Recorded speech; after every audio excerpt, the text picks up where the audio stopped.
Hello friends, welcome to Hema kitchen. இன்றைக்கி நம்ம பார்க்க போகிறது லஞ்சுக்கு, டின்னருக்கு, பிரேக்ஃபாஸ்ட்டுக்கு எல்லாம் ஒரு யூஸ் பண்ணுற மாதிரி தாங்க ஒரு ரெசிபி. நம்ம செய்ய போகிறது இன்றைக்கி வெங்காய குருமாங்க. வெங்காய சால்னா கூட வச்சுக்கலாம் நீங்கள். வாங்க நம்ம வீடியோக்குள்ளே போயெல்லாம் தேவையான பொருட்கள் பார்த்துக்கலாம். நான் 4 வெங்காயம் எடுத்து வச்சுருக்கேங்க. சரிங்களா? தக்காளி 4 எடுத்து வச்சுருக்கேன். 3 தான் எடுக்கணும். இந்த சைஸ் தக்காளி பெருசாக இருந்ததுன்னா 3 எடுத்துக்கோங்க. அப்படி இல்லை, என்கிட்ட இப்போ குட்டி குட்டியாக இருக்கிறதுனால நான் 4 எடுத்து வச்சுருக்கேன். அப்புறம் ஒரு 3 இனுக்கு கருவேப்பிலை, ஒரு கைப்பிடி கொத்தமல்லி, ஒரு கைப்பிடி புதினா. இதெல்லாம் வாஷ் பண்ணிவிட்டு பொடிசாக கட் பண்ணிக்கலாங்க.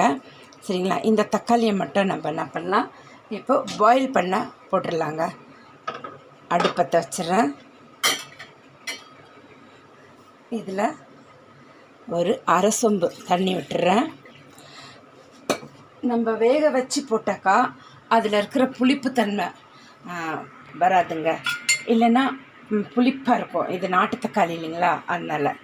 சரிங்களா? அதனால் வேக வச்சு நம்ம யூஸ் பண்ணலாம். ரொம்ப சூப்பராக இருக்கும் வெங்காய குருமா. இதை நான் வாஷ் பண்ணிவிட்டு கட் பண்ணி போட்டுடலாங்க. இதில்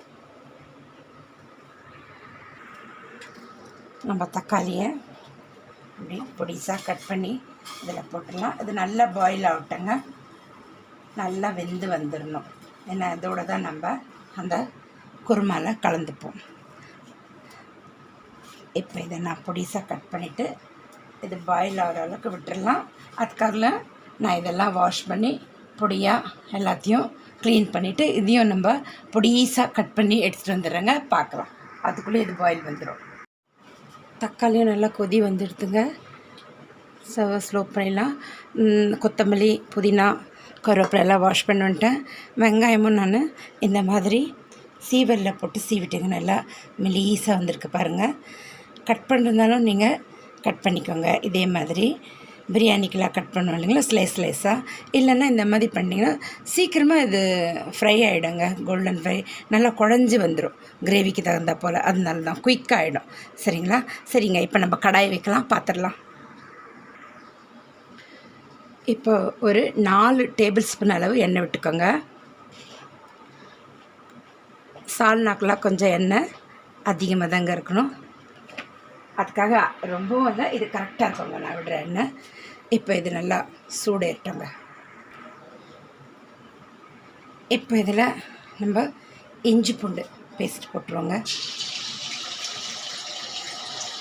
1 டீஸ்பூன் இஞ்சி பூண்டு பேஸ்ட்டு, 4 இனுக்கு கருவேப்பிலை.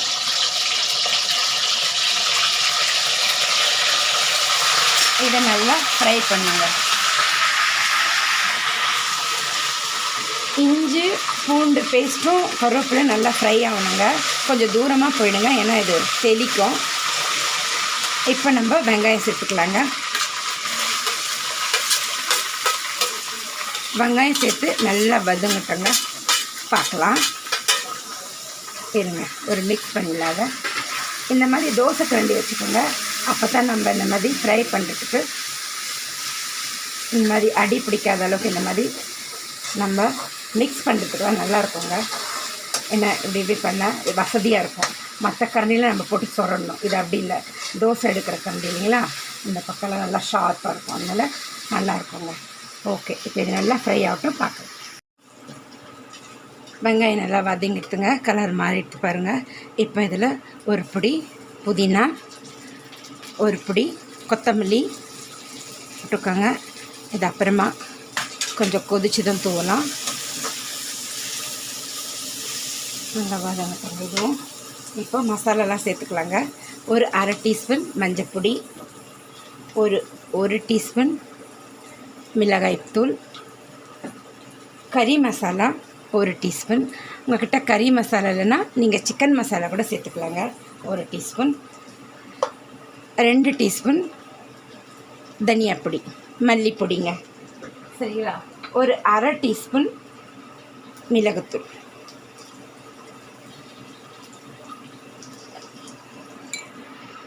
அவ்வளோதாங்க இதுக்கு மசாலா. இதை கொஞ்சம் நல்லா ஒரு 2 செகண்ட் வதக்கிடுவோம். இப்போ தேவையான அளவு உப்பு போட்டுக்கலாங்க. இந்த ஸ்டேஜ்லேயே கொஞ்சம் ஸ்லோ பண்ணிக்கலாம் ஃப்ளேம். இந்த குருமாக்கு வேண்டிய உப்பு போட்டுடலாம், தேவைன்னா அப்புறம் சேர்த்துக்கலாங்க. இப்போ இந்த தக்காளி நம்ம பாயில் பண்ண வச்சுக்கிட்டிங்களா, அதையும் நம்ம விட்டுக்கலாம்.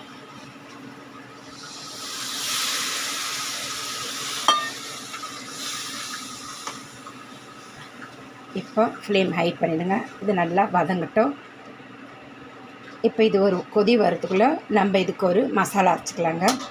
தேங்காய், சோம்பு, ஒரு 1/4 முடி தேங்காய் இல்லைன்னா 2 துண்டு தேங்காய், ஒரு 1/2 டீஸ்பூன் சோம்பு, ஒரு 8 இல்லைன்னா 7 முந்திரி பருப்பு போட்டு அரைச்சிக்கலாங்க.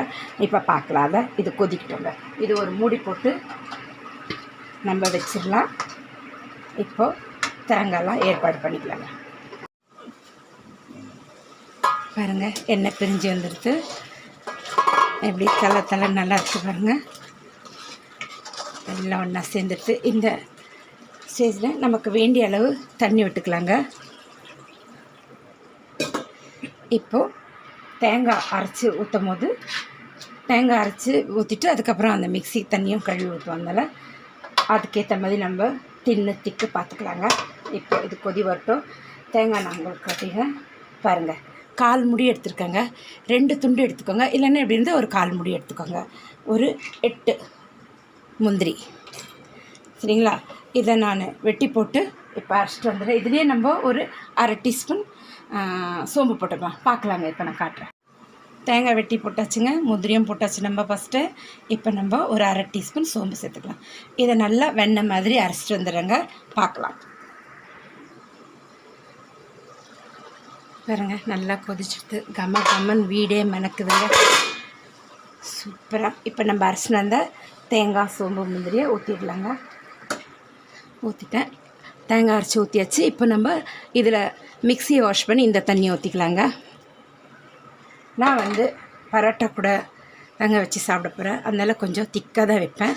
நீங்கள் உங்களுக்கு தின்னி எவ்வளோ வேணும்னு பார்த்து வச்சுக்கோங்க. இப்போ தேங்காய் ஊற்றிட்ட அப்புறம் ஒரு நிமிஷம், ஒரு 2 கொதி வந்தும் நம்ம ஆஃப் பண்ணிடலாங்க. பாருங்கள், திக்னஸ் எப்படி இருக்குன்னு, சேர்வா மாதிரி நல்லாயிருக்கு பாருங்கள். இந்த டைமில் நம்ம உப்பு பார்த்துக்கலாம்.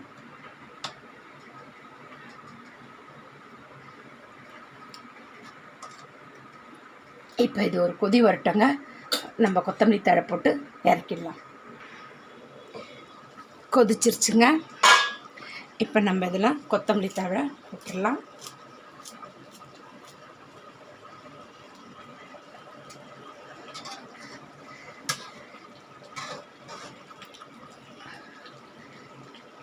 அவ்வளோதாங்க, ரெடி ஆகிடுது.